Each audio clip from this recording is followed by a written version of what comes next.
né? Nós vamos tocar num ponto agora que eu acho que para todos que estão nos assistindo, inclusive aí empresários, donos de empresas, né, que é economia de energia, né?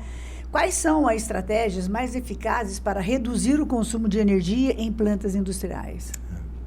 Interessante. Bom, Rosângela, na verdade, quando se pensa, né, numa estratégia de economia de energia, né, eu acho que um dos primeiros passos, né, parece simples, né, mas sem ele as coisas não conseguem fluir, né, que é você ter um comprometimento de todos os colaboradores, né, desde talvez das ações mais ali, vamos dizer, a chão de Mais básica fábricas ali, mais né? básicas, até mesmo, né, dentro da hierarquia, Sim. as gestões, gerências, né, e todo o processo até chegar na diretoria, né?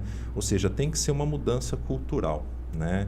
Eu entendo que para que se consiga economizar energia, todos têm que ter um olhar, né, de quais ações podem ser feitas para isso, né? E aí, nesse sentido, né, uma das estratégias que acaba sendo, né, adotadas dentro de um projeto, né, para a economia de energia é montar uma equipe, que a gente diz que é uma equipe multidisciplinar, né, que pega, né, de alguma forma, uma visão de todos os envolvidos no processo, né, desde lá do operador, né, de quem está lidando efetivamente ali com o processo, né, como os cargos de gestão, diretoria, até mesmo de RH, né, da área administrativa. Então, essa equipe, né, que é montada, né, justamente para tratar e desenvolver um projeto de eficiência, ela vai trazer as visões de várias áreas dentro do processo, né? E aí, a partir delas, eles conseguem fazer diagnósticos, né?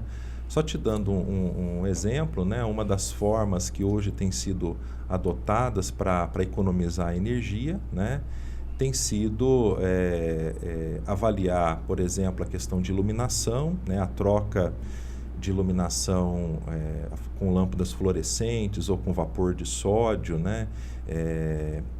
Por lâmpadas LED, né?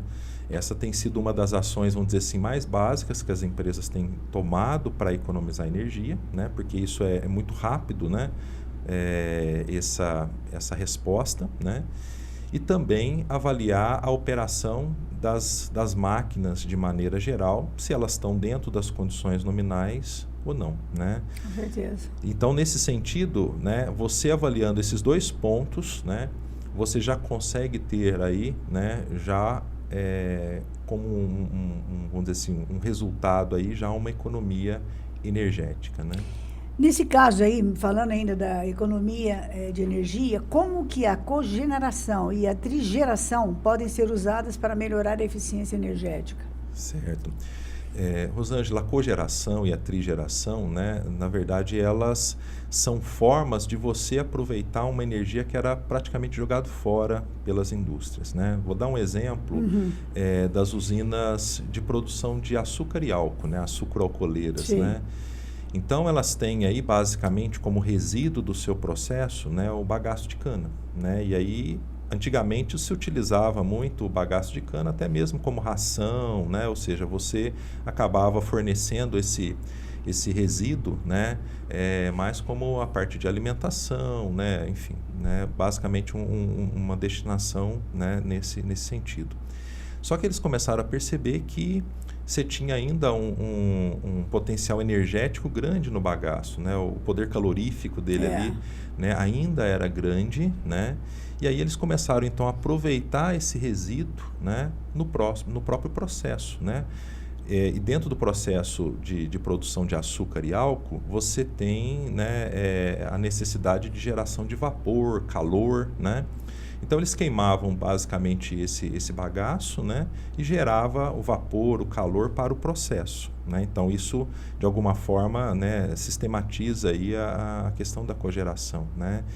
E, em contrapartida, eles perceberam que ainda a energia, né, tinha ainda muita energia para consumir, né? E aí, então, eles começaram então, a aproveitar esse vapor, né, e gerar energia elétrica, né? Sim. Aí abastecer a própria demanda da indústria, né? E o excedente era fornecido para a rede elétrica, era comercializado, né, fornecido aí para atender outras cargas, por assim dizer, do sistema, né? E aí, então, nesse contexto, né, você consegue, primeiro, eliminar um resíduo, que é um problema, né, até de cunho ambiental, que as Sim. indústrias têm, obviamente, que ter uma atenção especial com relação a isso, e você, de alguma forma, otimizou o teu processo, né? Porque uma coisa que você precisa, que é o vapor ou energia elétrica, você mesmo está produzindo ele, né? E isso, né, de maneira geral, garante. Né? Exatamente. Aí nós vamos entrar aí no aspecto financeiro. Quais são os custos envolvidos na implementação de medidas de eficiência energética?